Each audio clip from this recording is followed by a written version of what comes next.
අද වීඩියෝ එකේදී මම ඔයාලට කියලා දෙන්න යන්නේ AI වීඩියෝස් හදලා ඒකෙන් ඉන්කම් එකක් ගන්න පුළුවන් ක්‍රමයක් ගැන. ඉතින් මේකට මම පාවිච්චි කරන්නේ Facebook එක තමයි. Facebook එක පාවිච්චි කරලා තමයි මම මේ වැඩේ කරන්න යන්නේ. ඉතින් අපි ඉක්මනටම වීඩියෝ එකට ගිහිල්ලා බලමු කොහොමද මේක කරන්න කියලා.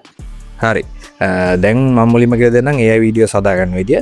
ඉතින් ඔයාලට AI වීඩියෝස් දැන් මේ වෙලේදී අපි ෆ්‍රී හදා ගන්න ඕන නම් ඔයාලට පාවිච්චි කරන්න පුළුවන් Google Flow එකේ තියෙනවා Veo 3.1 මොඩල් එක. AI මොඩල් එක වීඩියෝස් ජෙනරේට් කරන ඒක පාවිච්චි කරලා හදාගන්න පුළුවන්. හැබැයි ඒකේ පොඩි ක්‍රෙඩිට් ලිමිට් එකක් තියෙනවා. එතකොට ඒ ක්‍රෙඩිට් ලිමිට් එක ඉවරුනහම මේක සාමාන්‍යයෙන් දවස ගාන රිෆ්‍රෙෂ් වෙනවා මම දන්න තරමේ. නැත්තම් මාසෙකට සැරයක් ගානේ රිෆ්‍රෙෂ් වෙනවා. ඕම හරි ක්‍රෙඩිට් 150ක් වගේ ප්‍රමාණයක් අපිට ෆ්‍රී හම්බෙනවා. කොහොම හරි ඔයාලට ඒක පාවිච්චි කරලා AI වීඩියෝස් හදා ගන්න පුළුවන්. ඒ විතරක් නෙමෙයි ඒක පාවිච්චි කරලා ඔයාලට ඉමේජ් හදාගෙන ඉමේජ් ටු වීඩියෝ හදා ගන්න පුළුවන් ඒකෙන්. මේ කියන්නේ ඒකේ තියෙනවා මේ නැනෝ බනානා මොඩල් එක. එතකොට ඒක පාවිච්චි කරලා ඉමේජ් එකක් ජෙනරේට් කරගෙන ඔයාලට ඒකෙන්ම ඉමේජ් ටු වීඩියෝ එකක් හදා ගන්න පුළුවන්. ඉමේජස් හදා ගන්න ක්‍රෙඩිට් අවශ්‍ය නැහැ. ඒක ෆ්‍රී තනිකරම. එතකොට මේ ඒ විදිහට තමයි නැත්නම් ඔයාලට පාවිච්චි කරන්න පුළුවන් Sora AI, Grok AI ඒව නම් ඉතින් තනිකර paid version තමයි තියෙන්නේ. ඔයාලට ඉතින් පුළුවන්කමක් තියෙනවා නම් ඔය ලෝකල් සෙලර් කෙනෙක්ගෙන් හරි අරගෙන ඉවරලා ඔයාලට ඒව පාවිච්චි කරලා වීඩියෝස් හදා ගන්න පුළුවන්. දැන් ඔයාලා දැන් මම කියවනේ Facebook එක හරහා තමයි මේ වැඩේ කරන්න යන්නේ කියලා. Facebook එක හරහා කරන්නේ කොහොමද කිව්වොත් ඔයාලා මුලින්ම Facebook page එකක් හදා ගන්න ඕන. අලුත්ම page එකක් හදා ගන්න. හදාගෙන ඉවර වෙලා ඔයා මුලින්ම දැන් වැඩේ පටන් ගන්න කලින් ඔයා තීරණයක් ගන්න මොන වගේ වීඩියෝස්ද හදන්නේ කියලා. ඒ කියන්නේ මොන වගේ type එකේ වීඩියෝස්ද මොකක් හරි story line යන වීඩියෝස් ටිකක්ද හදන්නේ. නැත්නම් නිකන් normal නිකන් content වගේ දාලා එහෙම හදනවද කියලා ඔයා පොඩ්ඩක් මුලින්ම තීරණය ගන්න. මම නම් කියන්නේ පොඩ්ඩක් නිකන් අලුත් විදියට හිතලා පොඩ්ඩක් නිකන් story line එකකට යන වගේ මොකක් හරි content දාන්න පුළුවන් නම් මරු. ඒ කියන්නේ නිකන් අර short film review වගේ AI පාවිච්චි කරලා ඔයාගේම script එකකට පොඩි පොඩි වීඩියෝස් දාන්න පුළුවන් නම් හදලා ඒක මරු. මොකද ඒවා මිනිස්සු බලන්න කැමති. ඒක.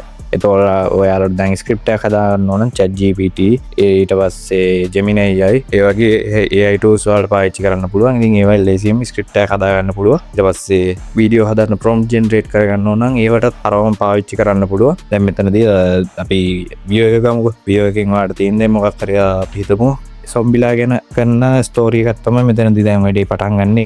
ලංකාව ගැන මොකක් හරි ඔන්න ස්ටෝරිය පටන් ගන්නවා. ලංකාවේ සොම්බි වෛරසයක් ඇති වෙලා ඊට පස්සේ එතනින් එහාට වෙන්නේ මොකද්ද වගේ දේ ගැන ඔයා ස්ටෝරිය එක කන්ටිනියු කරන් යනවා. ඔයා තෝරගන්න ඔඩියන්ස් එක ගන්න ඒක සිංහල ලංකාවේ යට නා සිංහලෙන් දාන්න ඕන. නැත්නම් පිටරට ඔඩියන්ස් එකට ටාගට් කරනවා නම් ඉංග්‍රීසි වලින් ඒකේ ස්ටෝරිය දාන්න පුළුවන්. ඒ දාද්දී ඔයාට ඉංග්‍රීසි වලින් වැඩේ කරනවා නම් ඔය 11 labs වගේ AI පාවිච්චි කරලා ඒ voice over එක හදා ගන්න පුළුවන්. ඒක ක්‍රෙඩිට් අපිට 10,000 දෙනවා එක account එකකට free. එතකොට ඒකෙත් ප්‍රශ්නයක් නැහැ. ලංකාවට කරනවා නම් ඉතින් ඔයාටම voice කරන්නත් පුළුවන්. එතකොට මේ විදිහට හදාගෙන ඉවරලා ඔයාලට වීඩියෝ එක දාන්න තමයි තියෙන්නේ. හැබැයි ඔයාලා හොඳට මතක තියාගන්න ඕනේ වීඩියෝ හදද්දී තනිකරම මේක නිකන් අර කියන්නේ AI වලින් generate කරපු clip එක එහෙමම ගෙනල්ලා දැන් අපි edit කරන්න පාවිච්චි කරන app එක CapCut වෙන්න පුළුවන්, InShot වෙන්න පුළුවන් මොකක් හරි ඒ වගේ app එකකට ගෙනල්ලා නිකන් ඔය අතහැරලා clip ටික එකතු කරලා වීඩියෝ එක export කරන්න එපා. ඒකට අනිවාර්යෙන්ම ඔයාලා හොඳ edit එකක් කරන්න. ඒ කියන්නේ transitions දාලා පොඩි sound effect දාලා background music දාලා ඒ වගේ දේවල් කරලා ඔයාලා පොඩ්ඩක් ඒ වීඩියෝ එක edit කරන්න ඕනේ. ඒ කියන්නේ අර AI වලින් හදපු content දාන්න පුළුවන් Facebook එකේ. හැබැයි අර තනිකරම AI වුණොත් ඉතින් ඒක ඔයාලගේ monetization වලට ප්‍රශ්නයක් වෙන්න පුළුවන්. ඒ හින්දා ඔයාලා පොඩ්ඩක් ඒක edit කරලා AI සහ ඔයාගේ value එකක් දෙන්න බලන්න. එතකොට monetization වලදී අපිට ඒක ප්‍රශ්නයක් වෙන්නේ නැහැ. ඔය මම ගොඩක් දැකලා තියෙනවා පිටරට pages වලින් එහෙම ඔය මම කිව්වා වගේ videos දානවා, content දානවා, ඒක story line විදියට හදාගෙන AI පාවිච්චි කරලා ඒවට මාර විදියටම reach එකක් තියෙනවා. හොඳම reach එකක් තියෙනවා. ගොඩාක් views තියෙනවා. මිලියන ගානක views තියෙනවා. ඉතින් අර මොකද අර ඒක වෙනස් විදියට යන්නේ. එහෙම ඔයාලට හොඳට හිතලා බලලා වැඩේ කරන්න පුළුවන් නම් ඉතින් ඔයාලගේ page එක ටික කාලයක් ඇද්දි monetize වෙලා හොඳ revenue එකක් ගන්න පුළුවන්. ඉතින් මෙතනදී තව වැදගත්ම කාරණයක් තමයි ඔයාලා දැන් මේ විදියට content upload කරන්න පටන් ගත්තා ඊපස්සේ නිකන් අර හිතෙන වෙලාවට content දාන්න තියන්න එපා. ඒ කියන්නේ පුළුවන් තරම් ඒ කියන්නේ ඔයාලා ඒ වැඩේ වෙනුවෙන් පොඩ්ඩක් මහන්සි වෙලා අර කන්සිස්ටන්සි එකක් තියාගෙන වැඩේ කරන්න. නැත්තම් ඔයාලට හම්බෙන රිසල්ට් එක එච්චරම හොඳයි කියලා කියන්න බෑ. මොකද අර අපි නිකන් ඕනාවට එපාවට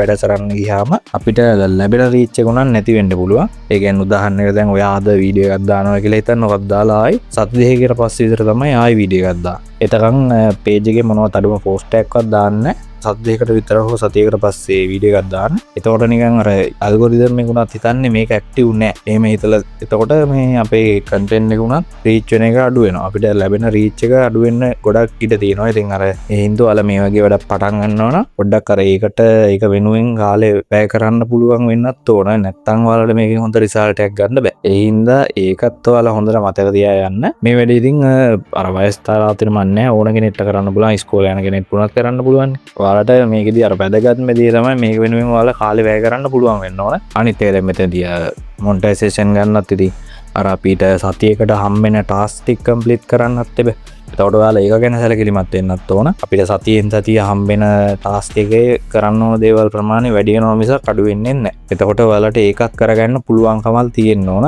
ඉතින් අන්න ඒ විදිහට තමයි Facebook එකට AI content හදලා අප්ලෝඩ් කරලා ඉන්කම් එකක් ගන්න. ඉතින් අනිවාර්යෙන්ම ඔයාලා මේක try කරලා බලන්න. try කරලා බලන්න කලින් අර මං කිව්ව දේවල් ගැන පොඩ්ඩක් කල්පනා කරලා වැඩේ පටන් ගන්න. ඔය නිකන් හිතුමතේ පටන් ගන්න එපා. එතකොට රිසල්ට් එකක් හම්බෙන්නේ නැහැ. ඉතින් තාමත් channel එක subscribe කරලා නැත්නම් channel එක subscribe කල්ලා බෙල් නොටිෆිකේෂන් එකත් ඔයාලා දාලා තියාගන්න. එහෙනම් තවත් මේ වගේම වීඩියෝ එකකින් හම්බෙනකම් හැමෝටම good bye.